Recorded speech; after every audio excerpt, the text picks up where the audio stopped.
Pulling in the clutch, the rider hits the kill switch and cuts the engine, coasting about 200 yards before braking. He kicks down the side stand and climbs off the bike. A specific car parked just down the street tells him he has arrived in time to do what he had to do. He looks around. Only a couple of houses are still showing lights, otherwise the street is dark. He slips through the gate and walks toward the house. He does not approach the door. Instead, he walks down the side and picks up the piece of wood he knows to be there and settles down to wait in the shadows. He does not have to wait long. Less than 5 minutes pass before he hears water flowing down the drain and knows that someone is using the shower. Another minute or so, and he hears the front door opening. He is grateful that the porch light does not come on. Keeping low, he moves from his hiding place and watches the man close the front door. As the man turns and begins walking, perhaps it is his need to keep the meeting he has just had secret. It may be that the blow is not as hard as was intended, whichever the reason. He only lets out a low groan as the wood strikes him on his knees. The assailant expects him to scream in pain, at least cry out, but the only sound other than the impact of wood hitting kneecaps is a stifled ugh as his reflexes force him to take a step back. Standing, the aggressor takes a backstroke for another swing this time. The blow is straight to the face and puts the recipient down. The only sound other than the impact is the sound of the unconscious body hitting the floor. Methodically and systematically, the antagonist breaks the arms, legs, hands, elbow, and knee joints of the unconscious man. The only reason to suspect he is not a professional is the small gasp of surprise at the popping sound the kneecaps make when they are broken. The victim does not regain consciousness as he is beaten. Aside from the one blow to the face, the assailant is careful not to damage the head, ribs, and private parts of his prey. Less than 2 minutes after the attack began, the attacker walked back to the motorcycle. An ambulance siren pulls me from my thoughts, it overtakes, and it seems to be going in the same direction I am. In fact, I follow it all the way to my home. A home currently brightly illuminated with a multitude of blue flashing lights coming from 3 police cars, and now the ambulance. A number of uniformed people are milling about the front garden. I pull up in the nearest available space and run toward my house. "What the hell is going on?" I scream. One policeman tries to stop me. I dodge past him, firing out questions at everyone and no one, and start shouting, Anne, where are you? Anne, where the hell is my wife? What has happened?" And finally, "Who the hell is that, and why is he lying on my doorstep?" Another copper gets in my way. I fire similar questions at him. "Sir, please identify yourself and your reason for being here." Me asking about Anne and calling her my wife should make those questions redundant. How can these jerks, the people that are supposed to solve crimes, not have a clue? "I live here. Now where is my wife?" "Sir, please restrain yourself and stop the abusive language. There is really no need." "Really? How the hell do you know?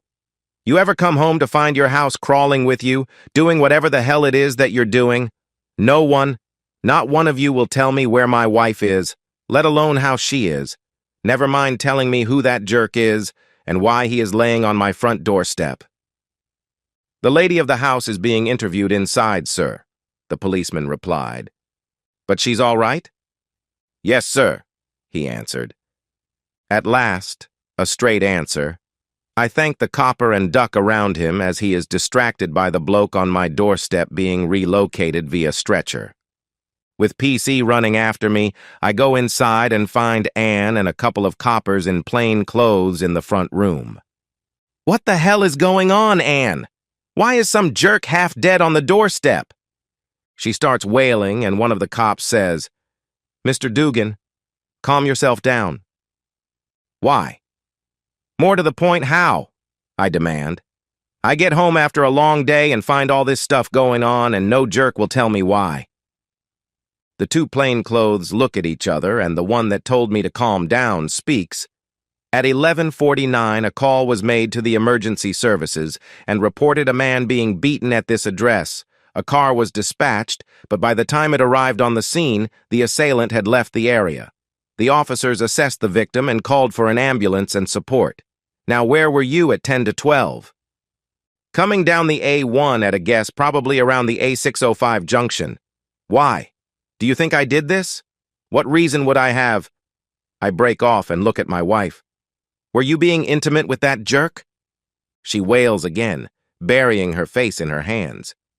You were, weren't you? I shout. She continues to cry into her hands. I give a snort of disgust and look at the copper. If you find out who did this, tell him I owe him a beer or two. Now, if it's all the same to you, I'll go for a shower. Sorry, sir. We need to make sure you were not involved in the attack, check you for blood and such.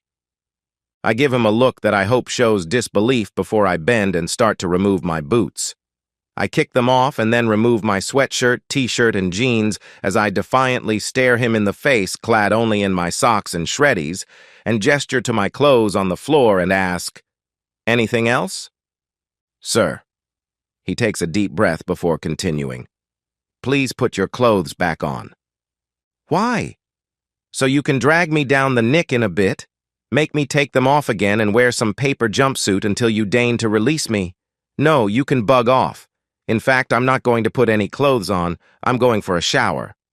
"Sir, you can't," he says as I walk away from him. Instead of heading toward the door, I walk to the sideboard and pour myself a deep glass of Jameson. Stark naked, I turn and stare at him as I down it and pour myself another. I raise my glass to him and smile before downing the second, watching as he is now frantically discussing something with one of his colleagues. He and his colleague begin walking toward me as I am pouring a third. "Sir, we need you to refrain from drinking. We will need to formally question—" The cop started to talk. You need. It's all about your needs. Well, I needed to come home and not find a herd of cops and ambulancemen in my front garden. I needed to come home to a loving and faithful wife. I did not need to find my wife with her boyfriend on my doorstep, and right now I need a shower, a drink, and you guys out of my house. Feel free to take the cheating woman with you." Another pitiful wail comes from the cheating woman. I glance over to her. I didn't intend to. An involuntary action. A reflex. I look for less than a second. She is standing alone, crying. Her hands have dropped uselessly to her sides. She looks weak, helpless and beaten, staring at me, her eyes pleading, probably for understanding, perhaps sympathy, something, anything, to comfort her. Well, damn her. She caused this. She can deal with it. I drain my glass and head up to go and change. I don't get far before some bird in a yellow plastic coverall accosts me. After a few demands from her, I reluctantly allow her to check me over for signs that I have been in an altercation. Of course, she finds none, and after I give her the clothes I have just taken off, gives me permission to clean up and get dressed. She declines my offer to wash my back. The fetid aroma of treachery assaults my nose as I enter the bedroom. The acrid stench of regurgitated whiskey almost instantly adds to the fug of sweat and intimacy. With painful spasms clutching at my abdomen, anger overcomes me, and I drag the soiled mattress off the bed, down the stairs outside, and leave it on the front lawn. Returning to the bedroom, I fling a window open and start flinging her clothes and other belongings out of it. "Mr. Dugan! Mr. Dugan!" Hearing my name, I pause briefly and then continue to eject the detritus of my marriage out of the window. "Mr. Dugan." I turn to him. "Mr. Dugan, I need you to come with me so I can formally take your statement." "Why?" I asked. "You know damn well why." "You already have my statement, and unless you arrest me, I will not go to the cop shop with you," I say smugly. "In fact, I will make sure you are completely to blame in my suit for wrongful arrest. I, unlike the majority of your customers, have done nothing wrong." I didn't add anything more. I have no need. I can prove it, and I'm sure he'll find that out later.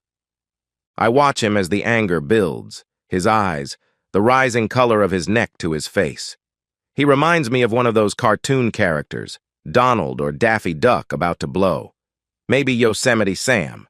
Yeah, Yosemite Sam. All he needed was an orange, droopy mustache and a 10-gallon hat. I see him struggling to keep hold of his temper.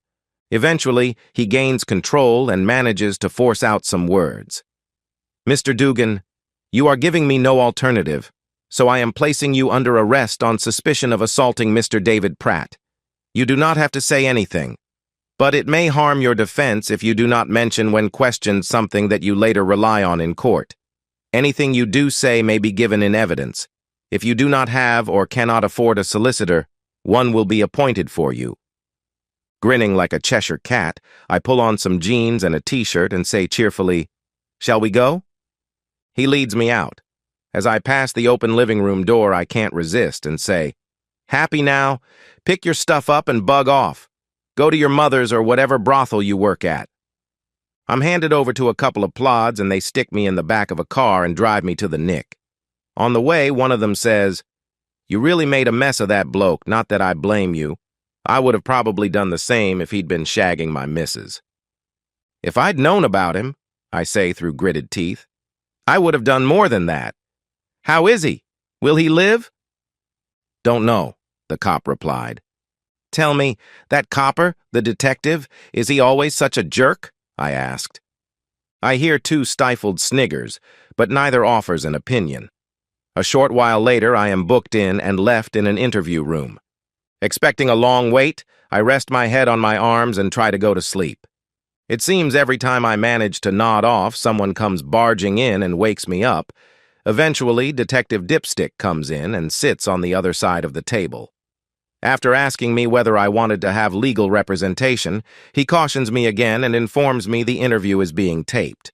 He states his and my name and the time and charges me with assault, both aggravated and grievous bodily harm, and tells me they are considering charges of attempted murder. He advised me again that I should really get a solicitor. After I decline again, he asked me where I was at the time of the assault on Mr. Homewrecker. I speak as if I found him mentally deficient in some way. Enunciating slowly and carefully, I say, "As I told you last night, I was returning home from Newcastle. I drove straight home with no stops and followed an ambulance to my home after it overtook me on the Huntingdon Road. Upon arrival, I discover a parcel of police officers, yourself included. Is it a parcel, perhaps drove or drift would be more appropriate? Nevertheless, there was a lot of you and some bleeding pig guy on my doorstep. Shortly after, I also discovered that my wife was the pig he had been engaged in love with. Since then, I have had my clothing taken from me and not allowed to clean up after a long day of work, even though I vomited and remained nauseous for some time after both seeing and smelling residual confirmation of my wife's betrayal. Also, I have been prevented from sleeping. I have now been awake for over 25 hours. I pause briefly. All of this I told you at my house shortly after I arrived home. I watch his anger rising again. I note earlier I had missed the reddening of his ears as the first sign of his displeasure the first time I had goaded him. Have you any way to substantiate this? Yes, I replied. If he could have gotten away with it, I swear he would have punched me. Instead, he asks, forcing the words out, why didn't you say this beforehand? Why didn't you ask? I think a full 2 minutes pass before he speaks again. What proof? Has he still got his private parts? What? The officer asked. Has he still got his private parts? I would have thought that is an easy question to answer. A straightforward yes or no. Now look here. He started to drift away. What's wrong? Question too difficult for you? I'll try to make it easier for you. If I had known that I was married to a deceitful, cheating woman and she was found with some jerk, I would have chucked the cheating woman out and castrated said jerk. Therefore, if he still has his private parts, it wasn't me. Mr. Dugan, I don't think you are taking this seriously. Christ, maybe you're not as stupid as you look. I grin and pretend to be shocked. I will ask you again. Have you any proof you were not there? Not on me, but if we go back to my van, I can prove where I was at 7:30. And what good would that do? He asked. I just sit and shrug. He looks at me in a way that makes me think he is trying to stare me into submission. The thought makes me laugh, and he snaps at me. What is this proof? Oh, maybe just a signed, dated, and timed proof of delivery stating I was in Newcastle at 7:30-ish. Will that do? I replied. I try not to grin as I watch him trying to work out the time necessary to drive the 252 miles. I fail. In fact, I laugh again when he starts counting on his fingers. His ears are glowing red enough that if he was standing on the side of a road, the traffic would stop. Finally, he says triumphantly, "What's that? About 200 miles, mostly dual carriageways and motorways. If you put your foot down, you could have done it no problem. No, matey, that don't give you an alibi." It must all add up then, mustn't it? I smile and raise my eyebrows at him several times, taunting him further. Glowering at me, he spits out that he has suspended the interview, tells me to stay put, and leaves the room. 5 minutes later, he comes storming back into the room. "You knew I was out on my calculations, didn't you?" I say nothing, my only reply being a wide grin, as I imagine him shouting, "Whoa, whoa," firing 6 guns and claiming to be the rottenest, tootinest, shootinest detective in all of East England. It's a real shame he doesn't have a droopy orange mustache. I do chuckle a bit when I think of his knowledge of geography and math skills being recorded for prosperity. He leaves the room again, and after 10 minutes, I decide to try and get my head down again. It does me no good. I can't stop sniggering. Eventually, and somewhat subdued, and tells me that I can go. It's not that simple, of course. I have to be formally de-arrested and sign forms before I am allowed to go about my merry way. Parts of me are happy the cheating woman is still at home when I get there. The part of me that forgot to pick up my keys last night, and the part that didn't want to make the choice of breaking into my own house and have a window to repair or camping out on the mattress on the front lawn. To be honest, it doesn't look like she has had much more sleep than I have. Of course, as she lets me in, she's full of apologies, how it was a mistake and she would never do it again. I managed to contain myself, even when she said it was the first time. I had to be careful and maintain my ignorance. After all, if I had known about it beforehand, it may have been possible to have instigated the attack in some way. Ignoring her platitudes, I go up and have that shower I had promised myself last night. As the warm water washes over me, I start to plan my day. The first thing I think of is to see a solicitor. Do they work on Saturdays? I resolve to hit the net when I've done one other job and have a look. I towel myself dry and go into the bedroom for a clean shirt, shreddies, and socks. Nothing has changed since I was last in here. I cast a look out of the window and give a nod of satisfaction, seeing her clothes still adorning our and 2 neighbors' gardens. Seeking a solicitor becomes third on the to-do list. As I get to the bottom of the stairs, she calls through telling me she has made a coffee. I must admit, I could really use one. I join her in the living room. She is standing, looking at me. Her eyes are red, and streaks from them run down her cheeks. "Who is he?" I asked. "No one. I mean no one you know," she replied. I stand looking back at her, waiting for an answer to my question. I'm not sure how long it is before she breaks. Don Stebbins. Armed with the name, I walk over to the phone and dial the hospital. A few words with someone on the other end, and I am put through to his ward. I inquire about his health, and of course, they spout the normal nonsense about how they can't tell me anything at all. So I ask if he has any family with him. I smile when they tell me his wife is there, and she will go and fetch her. I listen to the clip-clip of her footsteps leaving and then returning before the receiver is picked up. "Hello? This is Julie Stebbings? Who is this?" "Hi, Julie. My name is Colin Dugan. You don't know me. For that matter, neither does your husband. I am calling to let you know where I live." "I don't understand. Why would I want to know your address?" she asked. "I thought you might like to come and meet my wife, Ann Dugan." "And why, Mr. Dugan, would I want to meet your wife?" she asked. "Oh, I just thought you would prefer somewhere a little more private than a hospital ward when you first meet. You know you can talk about things. You know, things that women talk about, knitting, housework and such, maybe swap recipes and discuss the length and width of your husband's activity and what it is exactly that makes him such a terrific lover that my wife has chosen to be my ex-wife for the love of it. Anne had been watching me, listening to my every word in disbelief. But finally, she screamed, "No!" I expect Mrs. Stebbings to slam the receiver back in its cradle. Instead, she asks me for my address. I give it to her along with my mobile number, and she tells me she will come right away. I tell her I will put the kettle on.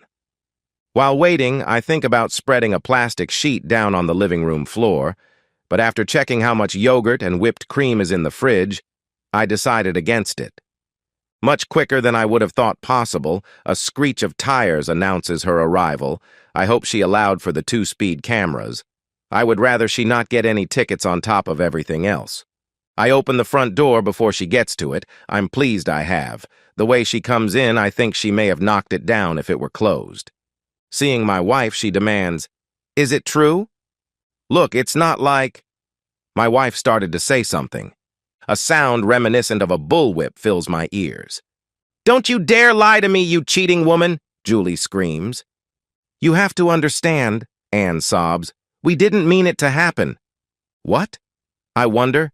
"You didn't mean to dress in underwear for him, didn't mean to invite him here when I wasn't here?" I wonder silently to myself as the little drama plays out before me. "We? You mean you?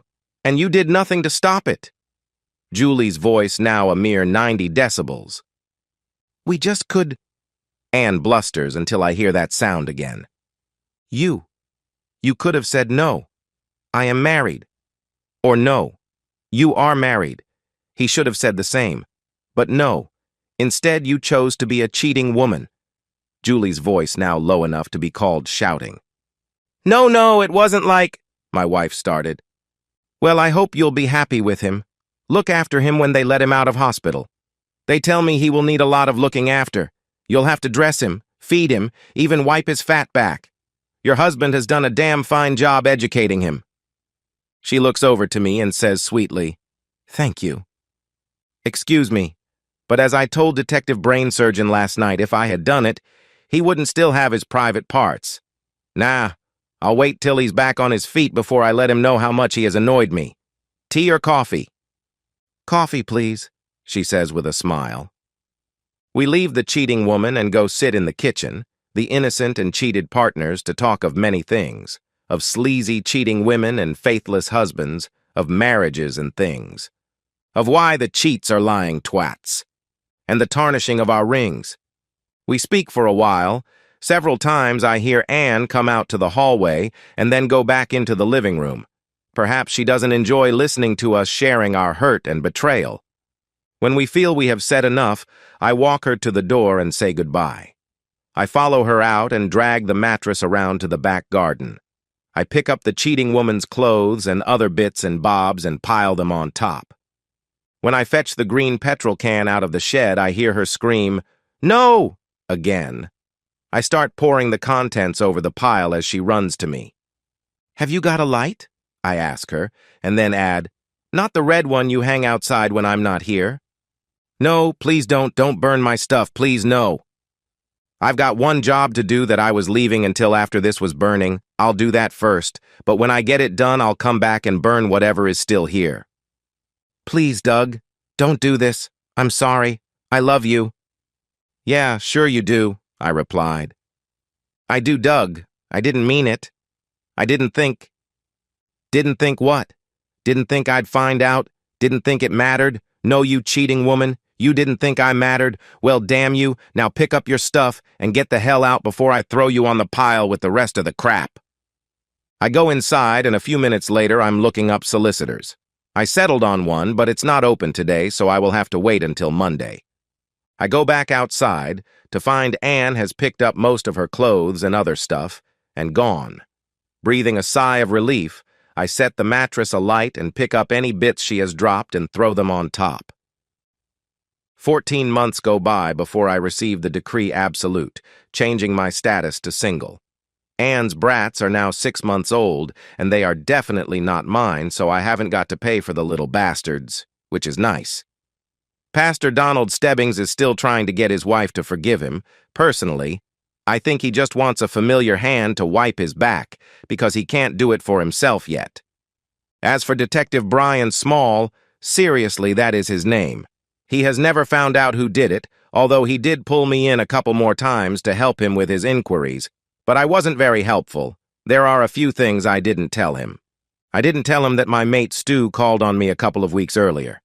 I didn't tell him that she had answered the door to him dressed in a negligee and told him to get on his bike, or that Stu had hung around by his bike for a smoke and to call another mate and just happened to see the pastor roll up and get greeted by Anne.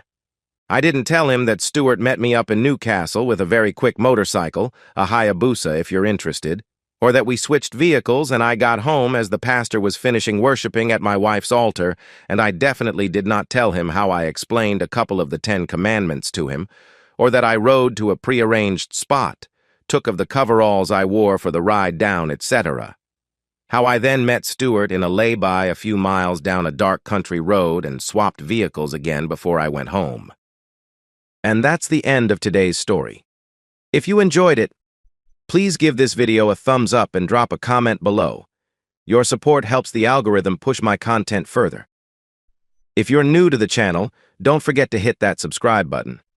It really helps me keep creating more stories for you. Thanks for watching, and I'll see you in the next one.